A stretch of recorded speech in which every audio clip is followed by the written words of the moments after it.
खुदावंद के आनंद के लिए जोर से तारीफ करो, जोर से। इस वचन को सुनने के बाद आप सेम नहीं जा रहे वापिस। पहला नीति वचन में लिखा, जब परमेश्वर का आत्मा तुम पर उतरेगा तो वो अपने वचनों को तुम पर जाहिर करेगा। बहुत से लोग बाइबल को जब शरीर के अनुसार पढ़ने की कोशिश करते हैं और शरीर में पढ़ते हैं, उन्हें बाइबल समझ नहीं आती। और जब आप इस पवित्र वचन को आत्मा के द्वारा पढ़ते हैं तो परमेश्वर उस विषय में, उस स्थिति में, उस समय में आपसे क्या कहना चाहता है वो आपसे बात करता है। और बाइबल कहती है जिस व्यक्ति को परमेश्वर की बात समझ आ जाए या वो परमेश्वर की बात को सुन ले, उसकी सिचुएशंस कभी सेम नहीं रहती। एक छुटकारा पाए हुए व्यक्ति और एक बिना छुटकारा पाए व्यक्ति में एक ही चीज का फर्क है कि उसको परमेश्वर की मर्जी मालूम थी और उसने पूरा किया, और दूसरे को परमेश्वर की इच्छा मालूम नहीं थी। एक व्यक्ति पागलपन में पूरा जीवन बिता सकता है ये सोचकर कि मेरे कर्मों का फल है, लेकिन एक क्रिश्चियन उसके अगेंस्ट फाइट कर सकता है और जीत सकता है, क्योंकि परमेश्वर ने उसे बताया है कि मैंने तुम्हें सांपों और बिच्छुओं को रौंदने का और शत्रु की सारी सामर्थ पर अधिकार दिया और किसी भी वस्तु से तुम्हें कुछ भी हानि ना होगी। पहला शमूएल 3 उसकी 1 से 21 आयत में लिखा, वह बालक शमूएल अली के सामने यहोवा की सेवा टहल करता था। उन दिनों में यहोवा का वचन दुर्लभ था और दर्शन कम मिलता था। और उस समय ऐसा हुआ कि एली की आंखें तो धुंधली होने लगी थी और उसे ना सूझ पड़ता था। जब वह अपने स्थान में लेटा हुआ था और परमेश्वर का दीपक अब तक बुझा नहीं था, और शमूएल यहोवा के आराधनालय में जहां परमेश्वर का संदूक था वहां लेटा था। यहोवा ने शमूएल को पुकारा और उसने कहा, क्या आज्ञा? तब उसने एली के पास जाकर दौड़कर कहा, क्या आज्ञा? तूने मुझे क्यों पुकारा है? वह बोला, मैंने नहीं पुकारा, फिर जा लेटा रहे। और वह जाकर लेट गया। तब यहोवा ने फिर पुकार कर कहा, हे शमूएल। शमूएल उठकर अली के पास गया और कहा, क्या आज्ञा? तूने मुझे पुकारा है। और उसने कहा, हे मेरे बेटे, मैंने नहीं पुकारा, फिर जा लेटा रहे। उस समय तक शमूएल यहोवा को नहीं पहचानता था और ना ही यहोवा का वचन उस पर प्रकट हुआ था। फिर तीसरी बार यहोवा ने शमूएल को पुकारा और वह उठकर एली के पास गया और कहा, क्या आज्ञा? तूने मुझे क्यों पुकारा है? तब एली ने समझ लिया कि इस बालक को यहोवा ने पुकारा है। इसलिए एली ने शमूएल से कहा, जा लेटा रहे। यदि वह तुझे फिर पुकारे तो तू कहना, हे यहोवा कह, क्योंकि तेरा दास सुन रहा है। तब शमूएल अपने स्थान पर जाकर लेट गया। तब यहोवा आ खड़ा हुआ और पहले के समान पुकारा, शमूएल, शमूएल। शमूएल ने कहा, कह, क्योंकि तेरा दास सुन रहा है। यहोवा ने शमूएल से कहा, सुन, मैं इज़राइल में एक ऐसा काम करने पे हूं जिससे सब सुनने वालों पर बड़ा सन्नाटा छा जाएगा। अपने हाथों को उठाकर, अपनी आंखों को बंद करके खुदावंद से बात करो, परमेश्वर, आज जो वचन मैं सुनने जा रहा हूं ये मेरी तरक्की का, मेरी आशीष का कारण हो। ये वही शमूएल है जिसको हन्ना ने परमेश्वर के भवन में दे दिया था। और बाइबल कहती है वो एली याजक के नीचे काम करता था और वो भवन के सारी सेवा में लगा रहता था। एक दिन यहोवा ने जब उसे पुकारा, हे शमूएल, हे शमूएल, बाइबल कहती जैसे ही उसने परमेश्वर की आवाज को सुना, क्योंकि उसने उससे पहले परमेश्वर की आवाज को कभी नहीं सुना था, और बाइबल कहती वो उठा और अपने जाके एली के पास, सेवक के पास जाकर बोला, क्या आज्ञा? आपने मुझे पुकारा है, बताइए क्या करूं? उसने कहा, मैंने नहीं पुकारा। उसने कहा, ठीक है, शायद गलती लग गई होगी। वो फिर जाकर लेटा और बाइबल कहती है फिर यहोवा ने पुकारा, हे शमूएल, हे शमूएल। उसने जाकर एली को कहा, तूने मुझे पुकारा है? उसने कहा, नहीं, मैंने नहीं पुकारा।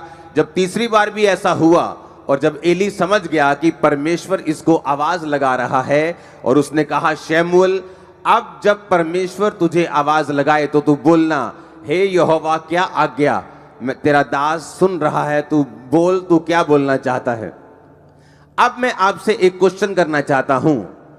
अगर इस भीड़ में आप यहां बैठे हैं, आपकी मम्मी या आपके फादर या आपका ब्रदर वो पीछे बैठा है बिल्कुल, और अभी भी अगर वो आपको पीछे से आवाज लगाए, आप हजारों लोगों में से उसे पहचान लोगे, हाँ या ना?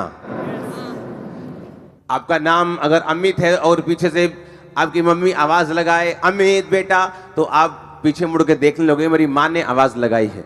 लेकिन अगर आप एक स्ट्रेंजर, एक ऐसा व्यक्ति जिसकी आप आवाज नहीं पहचानते, बाइबल कहती है मेरी भेड़ें मेरी आवाज को पहचानती हैं। हाँ, अगर आपकी मम्मी पीछे से पुकारे बेटा तो आप सुन लोगे, लेकिन अगर कोई और पुकारे तो आपको लगेगा किसी और को आवाज लगाई जा रही, मेरे को नहीं, क्योंकि वो आवाज आपने सुनी नहीं, वो आपकी अपने की नहीं। यीशु मसीह ने कहा मेरी भेड़ें मेरी आवाज को पहचानती हैं और वो मेरे पीछे चलती हैं। अब यहां पर जब परमेश्वर ने शमूएल को आवाज लगाई तो बाइबल कहती है उसकी आवाज, परमेश्वर की आवाज एली याजक की आवाज से बिल्कुल मेल खाती थी और 100% मिलती थी।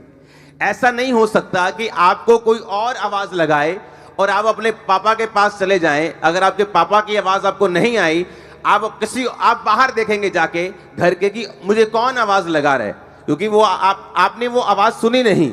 लेकिन अगर वो आवाज आपकी माँ ने या बाप ने या भाई ने लगाई है, आप डायरेक्ट उसके कमरे में जाके पूछोगे कि क्या बात है, आपने मुझे पुकार रहे थे, आप बुला रहे थे, बताइए क्या चक्कर है। लेकिन बाइबल यहां कहती है कि उसने यहोवा की आवाज को पहले कभी नहीं सुना था। बाइबल कहती है जैसे ही एली याजक उसको मिला और उसने कहा मैंने तुझे नहीं पुकारा, वो बड़ा हैरान हुआ, फिर वापस गया, लेटा। तीसरी बार जब परमेश्वर ने पुकारा तो फिर एली याजक की आवाज में ही पुकारा। परमेश्वर की जो वचन है उसमें एक एक बिंदु, अगर बाइबल में जहां पौलुस कहता है कि तुम दाखरस के मतवाले ना बनो परंतु पवित्र आत्मा से परिपूर्ण होते जाओ, अगर आप उसके बाद बाइबल देखेंगे तो वहां पे सेमीकोलन लगा है। ऐसा सेमीकोलन होता है, ना तो फुल स्टॉप लगा है ना कोमा लगा है। उसका मतलब होता है कि अभी सेंटेंस खत्म नहीं हुआ।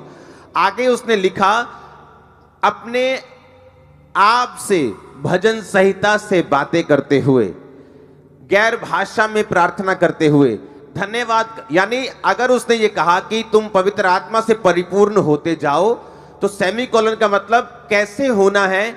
बाइबल इतनी गहरी है, इतनी वो गहरी है कि एक कोमे का, एक बिंदु का, एक फुल स्टॉप का भी पूरा उसमें कारण है। अगर बाइबल में वो जिक्र है, यहां पर बहुत बड़ा कारण था कि परमेश्वर ने शमूएल से जो बात की अपने सेवक की आवाज की मैचिंग में और पूरी तरह से अपने सेवक की आवाज के रूप में ही शमूएल से कहा हे शमूएल, हे शमूएल।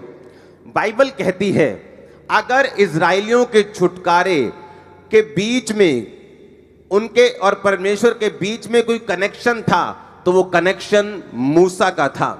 बाइबल कहती है मूसा के चले जाने के बाद अगर कोई कनेक्शन उनका और परमेश्वर के बीच का था तो वो यहोशू था, वो जीसस क्राइस्ट थे, वो पतरस था, वो पौलुस था। बाइबल कहती है कि परमेश्वर ने जानबूझ के जब शमूएल को आवाज लगाई तो उसने जानबूझ के एली की आवाज में उसको आवाज लगाई। बाइबल कहती है कलीसिया का काम जो है सिर्फ चर्च में आके बरकत को पाना नहीं है।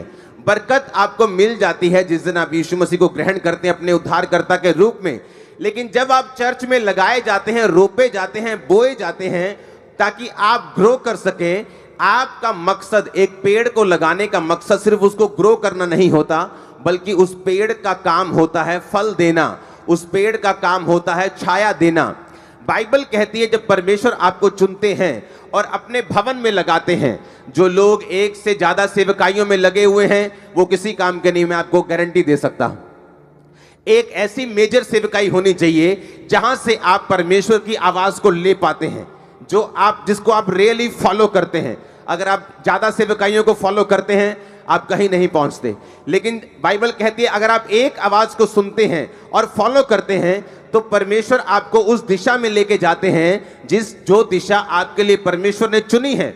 अगर परमेश्वर ने शमूएल को भविष्यद्वक्ता के रूप में चुना तो परमेश्वर ने जो स्टार्टिंग की वो एली की आवाज के रूप में उसको पुकारा और फिर उसको प्रोफेटिक मिनिस्ट्री में परमेश्वर लेके गया। अब मैं आपको यह बात बताना चाहता हूं, क्यों परमेश्वर ने उसको एली की आवाज में पुकारा? जैसे आपका जन्म हुआ मसीह में और आप कलीसिया में लगाए गए, बाइबल कहती है, पौलुस ने कहा वो कलीसिया जिसने उसकी 2 बार सहायता की लेने और देने में और दानों और सहायता में, और बाइबल कहती है उसने कहा परमेश्वर तुम्हारी हर घटी को महिमा सहित मसीह यीशु में पूरा करेगा। यानी परमेश्वर की आवाज ये थी कि तुमने जब मिशनरी कामों में मेरा साथ दिया इसलिए मैं तुमको ब्लेस करूंगा। यही काम कलीसिया का था। कलीसिया ने गलती की, सबसे पहली गलती कलीसिया की थी जब यीशु मसीह जी उठे, और जी उठने के बाद जब वो स्वर्ग चले गए, 40 दिन प्रचार करने के बाद 41वें दिन हजारों लोगों के बीच में वो स्वर्ग में गए। और बाइबल कहती है उसी तरह वो हमको लेने भी आने वाले, हमें तैयार रहना है। और बाइबल कहती है उसके बाद जब चेले प्रचार करने लगे और वही चिन्ह चमत्कार चेलों की जिंदगियों से होने लगे, वही मिरेकल्स होने लगे। और बाइबल कहती है जब चेलों पर सताव आया और याकूब तलवार से मारा गया, और बाइबल कहती कलीसिया को गलती याद आई कि हमें सिर्फ चर्च में लगाए जाने का कारण आशीष लेना और लंगड़े चलाना और अंधों को आंखें दिखवाना नहीं है। हमारा खुद की ये रिस्पॉन्सिबिलिटी है कि हम प्रेरितों के लिए प्रार्थना करें। और बाइबल कहती जब पतरस को भी उन्होंने मारने के लिए पकड़ा और कलीसिया लॉ लगाकर, यानी पूरी तरह से एकजुट होकर और पूरी तरह से बिना डिस्ट्रैक्शन के, कोई 1 घंटे वाली वो 1.5 घंटे वाली प्रार्थना नहीं थी, लॉ लगाकर, मतलब लगातार वो बैठ चुके थे कि परमेश्वर से, जिस तरह लोग धरना लगा के बैठ जाते हैं कि जब तक सरकार हमारी बात नहीं सुनेगी हम उठेंगे नहीं, और जब सरकार देखती है कि धरना असली वाला ये उठेंगे नहीं तो अब आपकी बात वो सुनती, लेकिन जब उसको मालूम होता है कि ये धरना बहुत लंबा नहीं चलने वाला, वो बात को मानती नहीं। उसी तरह से परमेश्वर को मालूम है कि ये व्यक्ति जब प्रार्थना में बैठ चुके हैं, लॉ लगाकर वो प्रार्थना कर रहे हैं, और बाइबल कहती परमेश्वर ने अपने स्वर्गदूतों को रिलीज किया। वो पतरस के पास गया, जेल के अंदर जाके उसकी खुद सांकलें खोली, जेल के दरवाजे खोले, कितने पहरों में उनको रखा, कितनी लेयर्स में उनको रखा जाता था सिपाहियों के पहरे में, उन सबको छोड़कर परमेश्वर ने उसको आजाद किया, अपने घर वापस लेके गया। और फिर कलीसिया को समझ आई कि हमारा काम सिर्फ बरकत लेना ही नहीं, हमारा काम उस विजन, उस मिशन के लिए प्रार्थना करना भी है जो परमेश्वर ने दासों को दिया है। और जब लोग अपने सेवकों के लिए प्रार्थना करने लगे, जब लोग बोने लगे, जब लोग उस सेवकाई में हिस्सा डालने लगे और जब खुद लोग सेवा करने लगे, बाइबल कहती वो कलीसिया गिनती में दिन प्रतिदिन बढ़ती गई। बाइबल कहती वो कलीसिया ग्रेस में बढ़ती गई। कोई भी दरिद्र नहीं था, कोई गरीब नहीं था, कोई भी वांटेड, कहीं हर किसी के पास जैसे वांट रहती, कमी रहती कि मेरे पास ये चीज की कमी, बाइबल कहती है उस कलीसिया के पास किसी चीज की कमी नहीं थी। वो कलीसिया गिनती में बढ़ती गई और एक ऐसा समय आया जब लोग डरने लगे, उनकी गिनती इतनी बड़ी हुई। बाइबल कहती है वो उस काम कैसे पूरे हुए? प्रेरितों ने जो काम किया अपनी तरफ से परफेक्ट किया, कोई कमी नहीं छोड़ी। कलीसिया ने भी अपनी तरफ से कोई कमी नहीं छोड़ी। और बाइबल कहती है जब एक देह मिलकर कंप्लीट काम करती है, मुंह सही काम करता है, हाथ सही काम करते हैं, पैर सही काम करते हैं, तो बाइबल कहती है वो देह उन्नति पाती है, बरकत पाती है। और उसी तरह से बाइबल कहती है जब सबने मिलकर काम किया तो परमेश्वर ने अपनी आशीष को उस कलीसिया के ऊपर रखा। और बाइबल कहती है कोई भी दरिद्र नहीं था, सब लोग ब्लेस थे। आपको मैं उसी कलीसिया के रूप में आज से देखूंगा, आप लोगों को उसी कलीसिया के रूप में मैं जानना चाहूंगा। आमीन। मेरे को ऊंचे वाला चाहिए, बरकत ऊंचे वाली होगी। अब परमेश्वर का जो मकसद था वो मकसद था कि शमूएल के जरिए हमें ये बात को समझाना कि बाइबल कहती है जब इजराइलियों ने प्रार्थना की कि परमेश्वर, क्योंकि शैतान ने ज्यादा तंग करना शुरू किया, अगर शैतान ज्यादा तंग ना करता, मिस्री ज्यादा तंग ना करते तो कभी प्रार्थना वो बढ़ाते नहीं, सदा उस कंडीशन में पड़े रहते। जो कोई भी चीज, जो कोई भी विरोध, जो कोई भी सताव आप अपने आसपास देख रहे हो, वो एक्चुअल में आपको आपके कंफर्ट जोन से बाहर निकालकर परमेश्वर की एक बड़ी मर्जी को पूरा करने के लिए है, जो आपके बीच में आने वाले कुछ सालों में पूरी होने वाली है। और आपका आमीन। वो चीजें जो मैं बोल नहीं सकता, मेरी प्रार्थना है कि परमेश्वर आपके हृदयों में वो चीजें डाल दे कि आप राज्य करने वाले। आमीन। ऊंचाई आशीष आपकी चर्च। अब जब इजराइलियों ने प्रेयर की, जब शैतान को ये बात मालूम है, मैं आपको बार बार ये चीज बताता हूं, उसको मालूम है अंधेरे में खड़े को कि दूर से कोई रोशनी आ रही है, वो ट्रक की है कि बस की है, कि कार की है, कि बाइक की है, उसे ये नहीं मालूम, पर उसे मालूम है कुछ हो रहा है। शैतान को मालूम हो चुका है कि आप लोग बढ़ने वाले हैं, ब्लेस होने वाले हैं। और इसीलिए बाइबल कहती है जब राजा को डर पैदा हो गया कि ये लोग इतने सामर्थ में बढ़ गए हैं, तो बाइबल कहती वो उन्हें दुख देने लगे, उन्हें धमकियां देने लगे। लेकिन बाइबल कहती धमकियों के बावजूद भी, दुखों के बावजूद भी इजरायली लोग बढ़े, और इतना बढ़े, इतना बढ़े, इतना बढ़े, क्योंकि यहोवा परमेश्वर उनके साथ था। अब शैतान को मालूम है कि क्या होने वाला है, इसीलिए वो सताव का, वो विरोध का, वो हर मीडियम का यूज करेगा। लेकिन मैं आपको ये बात यीशु मसीह के इस कुर्सी से बताना चाहता हूं, वो इतना शर्मिंदा होगा, आज तक कभी ना हुआ होगा, इतना शर्मिंदा होने वाला हो, वो शर्मिंदा होने वाला यीशु मसीह के सामर्थी नाम में। हालेलुया। और बाइबल कहती है जब उन्होंने प्रेयर की, परमेश्वर हमें छुड़ा, परमेश्वर ने मूसा को खड़ा किया। जब उन्होंने प्रार्थना की, परमेश्वर हमें बचा, उन्होंने यहोशू को खड़ा किया। जब उन्होंने प्रार्थना की, परमेश्वर हमें इन फिलिस्तियों के हाथ से छुड़ा, तो बाइबल कहती है उसने सैमसन को पैदा किया। जब उसने फिर प्रार्थना की, परमेश्वर मुझे छुड़ा, तो उन्होंने गिदोन को पैदा किया। जब भी परमेश्वर ने अपने लोगों को ब्लेस करना चाहा है, परमेश्वर ने अपने लोगों को खड़ा किया है। और बाइबल कहती है कि वही लोगों की आवाज की सिमिलैरिटी में, सेम उस आवाज में परमेश्वर इसलिए बात करता है ताकि वो आपको दिखा सके, समझा सके कि ये वो जन है जिसको तूने फॉलो करना है। पौलुस कहता है तुम मुझे फॉलो करो जिस तरह मैं क्राइस्ट को फॉलो करता हूं। यानी मैं परमेश्वर से दर्शन को लूंगा, तुम्हें वो दर्शन को बताऊंगा, और अगर तुम उस दर्शन के अनुसार चलोगे, तुम और तुम्हारा घराना कभी भी सेम ना रहोगे, ना तुम्हारा फाइनेंस, तुम्हारी बॉडी, तुम्हारी सेहत, तुम्हारे बच्चे। आमीन हो चाहिए। बरकत आपकी है चर्च। हालेलुया।